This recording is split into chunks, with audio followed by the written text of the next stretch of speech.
Ouais, aujourd'hui on va parler de Jujutsu Kaisen.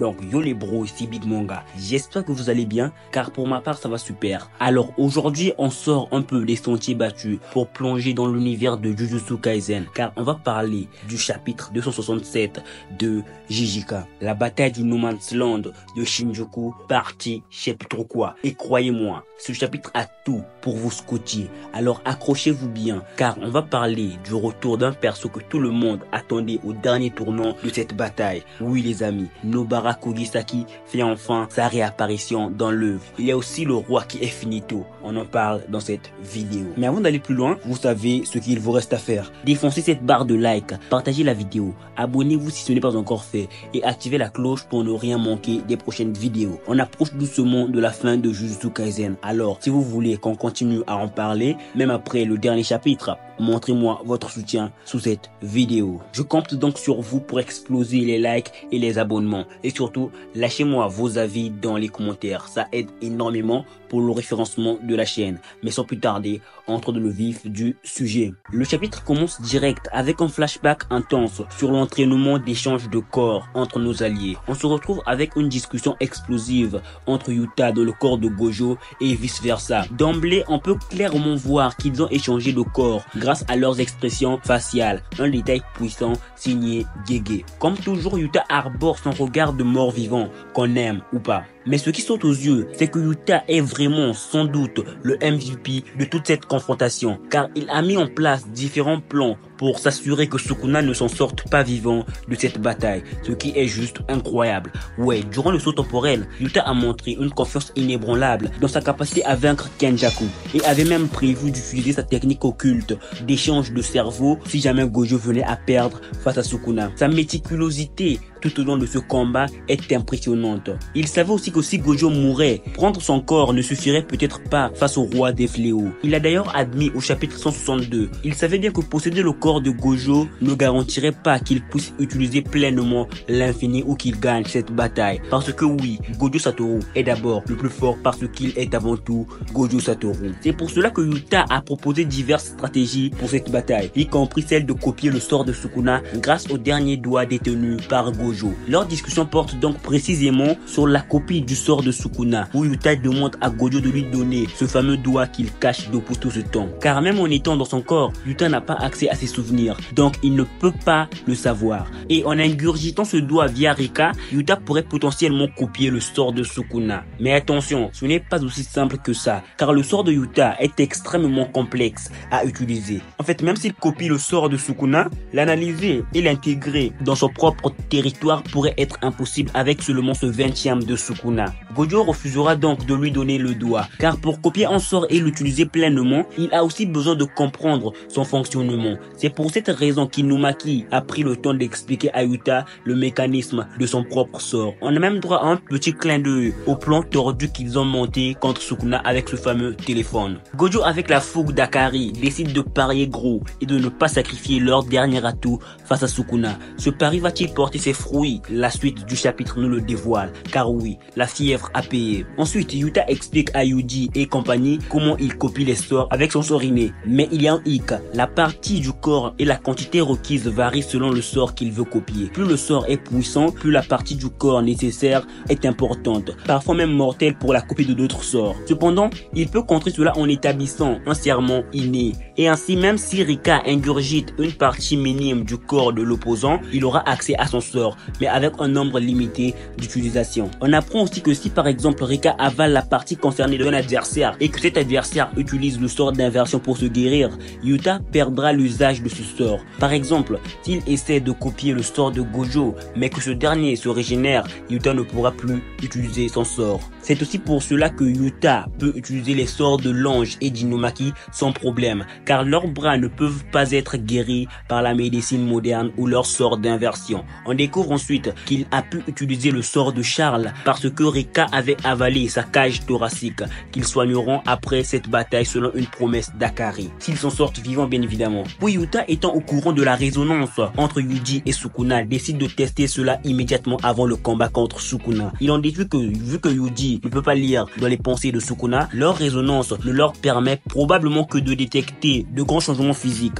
Donc Sukuna ne devrait pas savoir ce que Yuji pense ou les informations qu'il possède. Mais bon, Yuji ne comprend presque rien à tout ce blabla. Yuta continue en disant que même si c'était le chaos après le combat opposant Sukuna et Gojo, ils ne seront certainement pas découverts. Et surtout pour Kitadori, ne perdent pas son sang-froid. Il doit lui révéler ses atouts dans leur manche. Donc même s'il n'a pas encore accès au pouvoir de Sukuna, le sort de celui-ci est déjà gravé dans son corps. Gojo l'a confirmé avec son 6e œil. Donc c'est vrai, le flashback se termine donc sur cela. Mais on peut déjà comprendre d'après ce flashback comment Yuji s'est retrouvé avec ses doigts en moins. D'après ce que j'ai pu comprendre du chapitre, la perte de ses doigts a été causée d'abord lorsque Sukuna lui a retiré son doigt pour le faire avaler à Megumi. Puis quand Rika a probablement mangé son doigt pour que Yuta puisse copier le sort de Sukuna. Mais il a aussi utilisé un serment contraignant en raison de la partie prise, car c'était juste un petit doigt pour un sort surpuissant. Et puisque Yuji n'avait pas encore appris le sort d'inversion à ce moment-là, il n'a pas pu récupérer son doigt arraché par Sukuna immédiatement. Et sachant que s'il essayait de soigner son doigt avec le sort d'inversion, le doigt avalé par Rika serait peut-être affecté et guérirait, il a décidé de ne pas le faire. Il a choisi de ne pas se soigner pour que Yuta puisse utiliser le sort de Sukuna.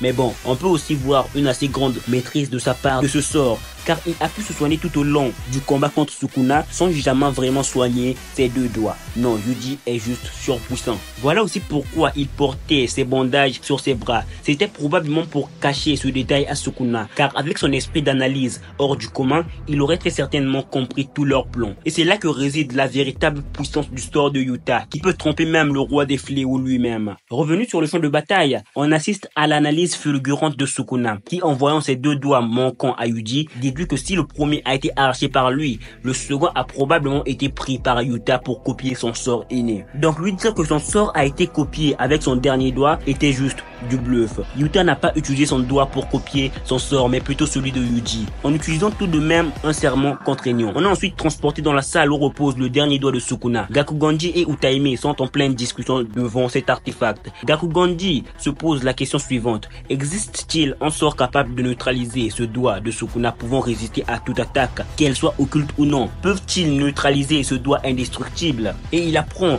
qu'avec un serment, s'il renonçait à vouloir le détruire pour se concentrer uniquement sur l'effet imparable d'un sort en particulier, cela pourrait marcher. Quel sort vous vous demandez? Sûrement, on va le découvrir tout de suite. Utaime est un peu préoccupé, surtout depuis le réveil récent d'un personnage clé il y a à peine une demi-heure. Et là, les amis, c'est le moment que vous attendiez tous. Nobara Kugisaki est enfin de retour. Sa résurrection prouve, en quelque sorte, que le pari risqué de Gojo a porté ses fruits. Ne pas faire avaler le dernier doigt de Sukuna à Yuta était un coup de poker basé sur l'espoir que Nobara se réveillerait à temps, et ça a payé, car Nobara est enfin sorti de son lent sommeil. Les théories des youtubeurs sur son retour et son rôle crucial dans cette bataille se confirment enfin. Nobara est de retour, et elle ne perd pas de temps pour faire savoir qu'elle est là. Elle balance directement son sort inné, résonance, sur le dernier doigt de Sukuna, frappant directement le roi des fléaux en plein combat. Cela empêche Sukuna d'utiliser son territoire, et il comprend immédiatement que c'était elle, Nobara, qui était derrière ce coup. Et là, Yuji entre en scène. Le sort inné du territoire de Yuji se déclenche et frappe directement Sukuna. On a ensuite droit à une page spectaculaire où Nobara lâche un surprise imbécile à Sukuna, tandis que Yuji sourit, soulagé par ce retour inattendu. Parce que oui, tout était incertain concernant Nobara, et personne ne savait vraiment si elle allait se réveiller ou non. Elle était dans un lent coma. Pour ceux qui pensent que c'est incohérent, relisez juste l'arc Shibuya, ou allez juste voir les explications d'autres youtubeurs sur le sujet. Le sort de Yuji touche donc directement Sukuna de plein fouet, et ce dernier l'enchaîne avec une pluie de coups au visage, faisant cracher à Sukuna des doigts au passage. Mais attention, ce n'est pas encore fini. Sukuna ne se laisse pas faire et rend coup pour coup à Yuji. La bataille entre ces deux-là est absolument incroyable. Toujours aussi arrogant, Sukuna commence même à prendre Yuji de haut. Il lui demande s'il pense vraiment pouvoir le vaincre dans son état actuel, car n'ayant même pas utilisé de sort d'inversion pour guérir ses blessures et ayant dépensé trop d'énergie occulte pour dresser son territoire factice, montre d'après Sukuna qu'il a dépassé ses limites depuis longtemps. Selon Sukuna, c'est Yuji qui est en pleine difficulté, pas lui. Mais soudain, Sukuna reçoit un point divergent de la part de Yuji en pleine face. Et là, le roi des fléaux est surpris. Yuji lui lance alors une réplique incroyable. Il est enfin temps de mettre fin au cycle des fléaux, Sukuna. Une déclaration qui fait sans doute écho à celle de Kenjaku dans le chapitre 204. chapitre où il disait que tant que Sukuna et Yuji vivraient, le cycle des fléaux ne prendra jamais fin. Et là les amis, dans une fin de chapitre épique, Yuji assène un dernier rayon noir à Sukuna, le faisant littéralement tomber dans les pommes. L'éditeur écrit simplement, il sonne enfin la fin d'un long combat. Oui, c'était long, très long. Mais on dirait bien que le combat contre le roi des fléaux est enfin terminé. Mais bon, connaissant Gege, on n'est jamais à l'abri d'un ultime retournement de situation avec Orihime, qui pourrait tout simplement dire que Sukuna va enfin se donner à fond, ou encore un Sukuna utilisant un millième serment pour arracher la victoire. Mais perso, je pense avec le nombre de chapitres restants de l'œuvre que Sukuna est vraiment perdu. C'est finito pour lui. N'hésitez pas à me donner vos avis sur la vidéo et sur le chapitre dans les commentaires. Vos retours comptent énormément. Et en fait, je pense que ce coup de Yuji a été aussi puissant que celui de Gojo. Pour mettre Sukuna KO, ce rayon noir devait être surpuissant. Sur ce, j'espère que la vidéo vous a plu, car j'ai pris un réel plaisir à vous la faire. Cette vidéo sert aussi un peu d'intro pour les prochaines reviews d'autres œuvres. Ouais, si ce format vous plaît, n'hésitez pas à me proposer des œuvres en commentaire, j'en prendrai note. Pour ce qui est des théories, je doute qu'il y ait encore beaucoup de pas dire vu la fin qui approche. Mais je vous promets qu'on continuera à en parler même après la conclusion de l'œuvre. Tout dépend de votre engagement sur cette vidéo. La dernière vidéo sur Jujutsu Kaisen n'a pas vraiment marché selon les stats de la chaîne. Alors explosez ce bouton de like, ça fait toujours plaisir. Sur ce, prenez soin de vous jusqu'à la prochaine vidéo. J'espère que vous le ferez. Et surtout, bonne continuation à toutes et à tous. Au revoir.